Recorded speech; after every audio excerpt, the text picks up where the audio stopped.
లో jet engines లో release చేస్తారు యూజువల్లీ పైలట్స్ ని. Okay okay. సో అక్కడ ఏమన్నా వీళ్ళిద్దరి మధ్య కమ్యూనికేషన్ ఫాల్ట్ ఏమన్నా ఉందా అనేది కూడా తెలియాలి. సో మనకు ఆ బ్లాక్ బాక్స్ ద్వారానే అసలు ఏం జరిగింది అనేది అయితే మనకి ఒక క్లారిటీ రావాల్సింది. అండ్ మెయిన్ గా మనం మాట్లాడుకున్నట్టు మీరు ఏదైతే చెప్పారో బోయింగ్ 787 డ్రీమ్ లైనర్, సో దీని వల్ల ఏంటి అంటే చాలా రూమర్స్, అంటే చాలా వరకు మనకి న్యూస్ స్ప్రెడ్ అవుతుంది. ఏంటి అంటే పాస్ట్ 10 years లో కూడా మనం చూసుకుంటే ఒక 90% క్రాషెస్ కూడా ఈ బోయింగ్ వల్లనే అయ్యాయి అని అంటున్నారు. ఈజ్ ఇట్ ట్రూ అనుకోవచ్చా మనం? Boeing this is all part of ఒక బిగ్ ఎకనామికల్ గేమ్ చెప్పాలంటే. Airbus and Boeing are major companies. Aviation world ని 95% వాళ్ళే డామినేట్ చేస్తారు వరల్డ్ వైడ్ గా. Airbus German and France టెక్నాలజీతో బిల్డ్ అయిన aircraft and Boeing from America. So ఈ revolution అనేది మనకు జరిగిన ఇన్సిడెంట్స్ 787 డ్రీమ్ లైనర్ లో ఎప్పుడు జరగలేదు ఇంతవరకు. చిన్న చిన్న incidents will happen. As on today 1200 air crafts fly అవుతున్నాయి ఆల్ అక్రాస్ ద వరల్డ్. మన ఇండియాలో 22 ఉన్నాయి. సో ఇలాంటి ఒక్క ఇన్సిడెంట్ ఎక్కడో చిన్న దట్ హ్యాపెన్స్ వెరీ కామన్. అది 100% సక్సెస్ రేషియో దేనికి కూడా ఉండదు. And in case of dream liner అది 99 ఆ ప్రొడక్టివిటీ అంతవరకు రీచ్ అయింది ఇది ప్రాబబిలిటీ వరకు. But this one incident where fatalities were involved. అంటే మనుషులు చనిపోయే ఇన్సిడెంట్ ఇది ఫస్ట్ టైం జరగడం. ప్రీవియస్ ఏదైతే ఇన్సిడెంట్ జరిగింది 737 మ్యాక్స్ అనే ఎయిర్ క్రాఫ్ట్ మీద జరిగింది.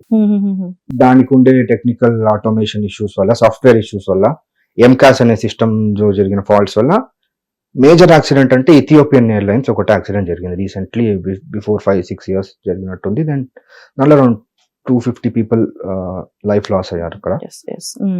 So that was a different air craft, completely different technology, different air craft. దాని నుంచి 737 మ్యాక్స్ అనేది కంప్లీట్లీ కొన్ని ఆపేసి దాన్ని రెక్టిఫై చేసి మళ్ళీ దే ఆర్ రీసెంట్లీ లాంచింగ్ ఒక్కొక్కటి ఇంట్రొడ్యూస్ అవుతున్నాయి. బట్ బోయింగ్ అనేది ఒక trusted air craft company since long time. But చాలా మంది ఈ ఇన్సిడెంట్ అయిన తర్వాత సోషల్ మీడియాకి వచ్చి లైక్ వాళ్ళ మెయింటెనెన్స్ బాగోదు, ఏదో ఒక సిటీ బస్ లో వెళ్ళిన ఫీలింగ్ ఉంది, ఆ విధంగా చెప్తున్నారు. అండ్ అలాగే మెయిన్ గా ఏంటి అంటే DGCA వాళ్ళు చెప్పినా కూడా వినకుండా టేక్ ఆఫ్ కి అయితే స్టార్ట్ అయ్యారు అని అంటూ వినిపిస్తుంది. అలాంటి scenario don't think so. DGCA వాళ్ళు టేక్ ఆఫ్ అవ్వద్దు అని చెప్పి ఉంటారని అదంతా ఫాల్స్ అనుకోవచ్చా? సో అదంతా ఫాల్స్. బట్ ఏం maintenance as a customer service ఆ ఇష్యూస్ ప్రతి ఎయిర్ క్రాఫ్ట్ లో ఉంటాయి, ప్రతి ఎయిర్లైన్స్ లో ఉంటాయి. Take any big airlines in the world basically, apart from very few airlines. ఇప్పుడు యునైటెడ్ ఆర్ అమెరికన్ ఎక్కడైనా సరే కొన్ని ఉంటాయి. Major airlines, Air India operates around 200 air crafts. అందులో 1-2 ఎయిర్ క్రాఫ్ట్స్ లో కస్టమర్ సర్వీస్ అండ్ లో ఉండే ప్రాబ్లమ్స్ అనేది దట్స్ వెరీ కామన్. అదే ఈ క్రాష్ కి రీజన్ అంటే అబ్సల్యూట్లీ నాట్. ఒక ఎయిర్ క్రాఫ్ట్ లో ఎంటర్టైన్మెంట్ సిస్టమ్ పనిచేయట్లేదు, అది ఇది I have seen. It's more of a sensationalism than actual facts. Is just a passenger and అతని స్క్రీన్ మీద అది పనిచేయట్లేదు. సో దానికి క్రాష్ కి సంబంధం ఉందా అంటే నో, అబ్సల్యూట్లీ నాట్. దానికి ఏ సంబంధం లేదని అంటాను నేను. సో బోయింగ్ అయితే బెస్ట్ అని చెప్తారా? బోయింగ్ బెస్ట్ అంటే yeah, they are serving really good. Boeing best అని you can't judge them based on accidents can occur anywhere any time. దీన్ని ఒక యాక్సిడెంట్ గా చూస్తే I think so.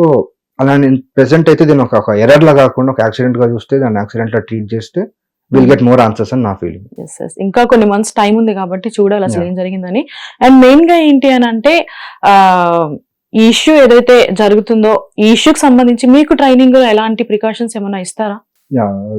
As not just me and ప్రతి pilot కూడా they go through vigorous training, especially in such situations అన్నమాట.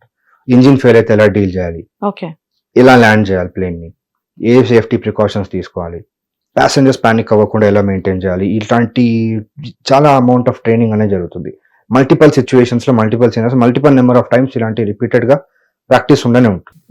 ఈ కేసులో ఏంటంటే reaction time was very short, within seconds, half a minute. Mostly half a minute లో ఏదైనా జరుగుతుంది అనుకునేది, like any help or anything కూడా బీన్ డన్ అనేది ఇట్స్ నాట్ పాసిబుల్. అండ్ ఏదో ఒక తప్పు వల్లనో ఏదో చిన్న పొరపాటు వల్లనో జరిగిన ఇన్సిడెంట్ కాదు. సిరీస్ ఆఫ్ మిస్టేక్స్ కంటిన్యూస్ గా జరిగితేనే ఒక పెద్ద యాక్సిడెంట్ అనేది ఎప్పుడైనా జరుగుతుంది. ఎస్పెషల్లీ ఇన్ ఏవియేషన్ ప్రతి ఇన్స్ట్రుమెంట్ కి, ప్రతి డివైస్ కి ఒక బ్యాకప్ అనేది ఉంటుంది. ఒక ఇంజిన్ కి ఒక ఇంజిన్ బ్యాకప్ ఉంటుంది. ప్రతి దానికి బ్యాకప్ అనేది very compulsory in every air craft అనమాట. సో బట్ అవన్నీ బైపాస్ అయ్యి ఒక ఫేటల్ గా ఇంత ఇన్సిడెంట్ జరగడం అనేది that something that needs to be figured out. Okay okay. So present situation ఎట్లా అయిందంటే ఆఫ్టర్ అహ్మదాబాద్ ఇన్సిడెంట్ చూసుకుంటే ప్రతి ఒక్కళ్ళు కూడా ఫ్లైట్ జర్నీ చేయాలంటేనే భయపడుతున్నారు. నేను యాజ్ ఇంట్రొడక్షన్ లో చెప్పినట్టు one of the safest journey ఏంటి అంటే ఫ్లైట్ జర్నీ అని చెప్పా. కాకపోతే ఇప్పుడు ప్రతి ఒక్కళ్ళు కూడా అదే ఎక్కితే మళ్ళీ ఎక్కడ క్రాష్ అవుతుంది అని టెన్షన్ పడుతున్నారు. మీరు ఏం చెప్తారు?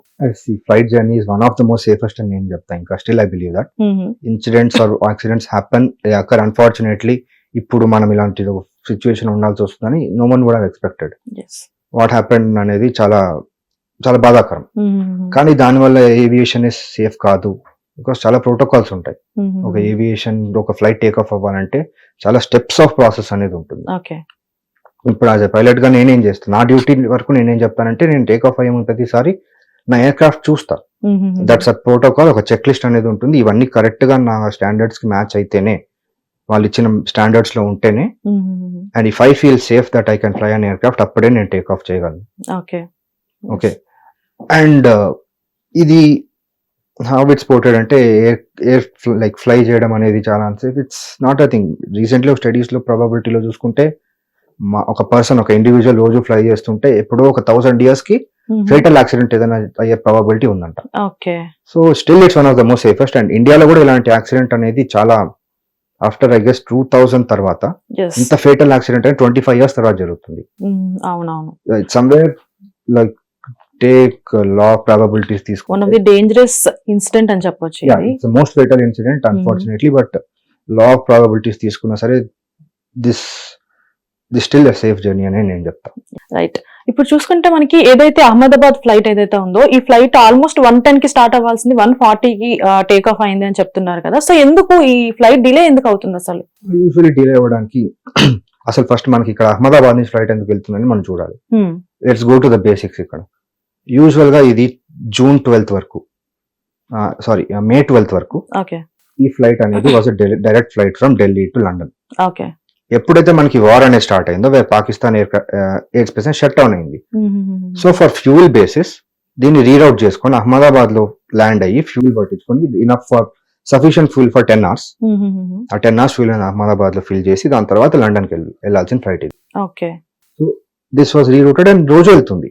ఎయిర్ ఇండియా 171 అనేది నేను రీసెంట్ డేటా చూస్తే కూడా it's taking off every day and coming back every day with filling of fuel. Hit TV app ఇందులో short news, live news, entertainment shows, movies, digital magazines తో పాటు మీ జిల్లా వార్తలను కూడా ఫ్రీగా చూడొచ్చు. ఇంకెందుకు ఆలస్యం, వెంటనే హిట్ టీవీ యాప్ ని డౌన్లోడ్ చేసుకుని ఫ్రీగా ఎంటర్టైన్మెంట్ పొందండి. Hit TV app. Hit TV app. Please download hit TV app. Hit TV app ని ఫ్రీగా డౌన్లోడ్ చేసుకుని ఎంజాయ్ చేయండి. మీకు నచ్చిన ఎంటర్టైన్మెంట్ కోసం హిట్ టీవీ యాప్ ని ఫ్రీగా డౌన్లోడ్ చేసుకుని ఎంజాయ్ చేయండి. హిట్ టీవీ యాప్ ని డౌన్లోడ్ చేసుకుని ఆస్వాదించండి, ఆశీర్వదించండి. ఇంతమంది సెలబ్రిటీలు హిట్ టీవీ యాప్ ని డౌన్లోడ్ చేసుకోండి అని చెప్తున్నారంటే ఎంత మంచి యాప్ ఆలోచించండి. అమెరికా అమెరికా అమెరికా అమెరికాలో చదవాలనుకునే వాళ్ళకి విశ్వసనీయమైన పేరు మన శౌర్య కన్సల్టెన్సీ. UK లో 1 year masters, UK లో 1 year masters, 2 years work permit up to 5 years visa. Contact Saurya Consultancy.